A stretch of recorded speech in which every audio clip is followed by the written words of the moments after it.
Okay, I'm walking in to do an apostille at the St. Louis Secretary of State's office. So if you saw my last post, you see that view, and this is the office going in.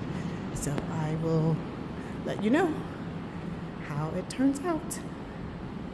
I'm in the St. Louis Secretary of State's office, and I just gave the document to the clerk. I'm sitting in the Secretary of State's office waiting on a document that I just gave them. I notarized it yesterday for my client, and now I am getting it apostilled for a country that's in the Hague Convention.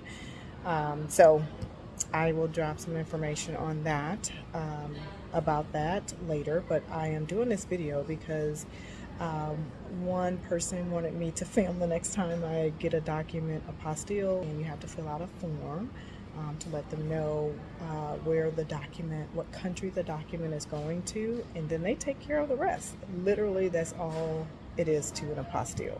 Now, it does require you to do some research to understand the difference between a Hague Convention, a country that's in the Hague Convention, versus a country that's not in the Hague Convention. And if it is, then it simply stops at the state for them to apostille, which means to put a seal on the document to be used in another country.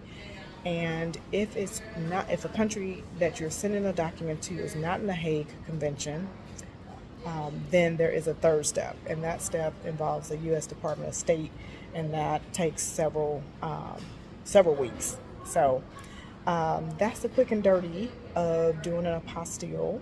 And just like that, it is done. The outcome. Oops. Here's the outcome. And that was maybe 10 minutes, 5 minutes. Let me know if you have any questions.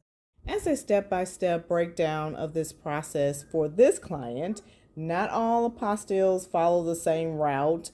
There are different forms for different reasons, etc. But for this particular example, it was a power of attorney that my client needed to sign, and then I notarized it.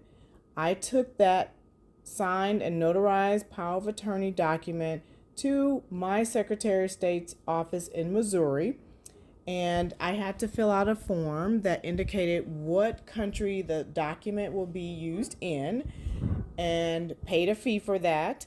And then I handed that form over to the rep, and the rep in the Secretary of State's office is the person that will apply the seal or certificate to that document.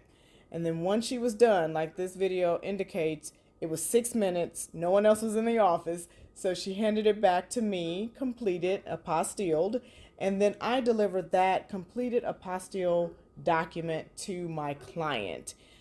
So that was it for this process. They don't all follow this route, but this is the simple process for this one.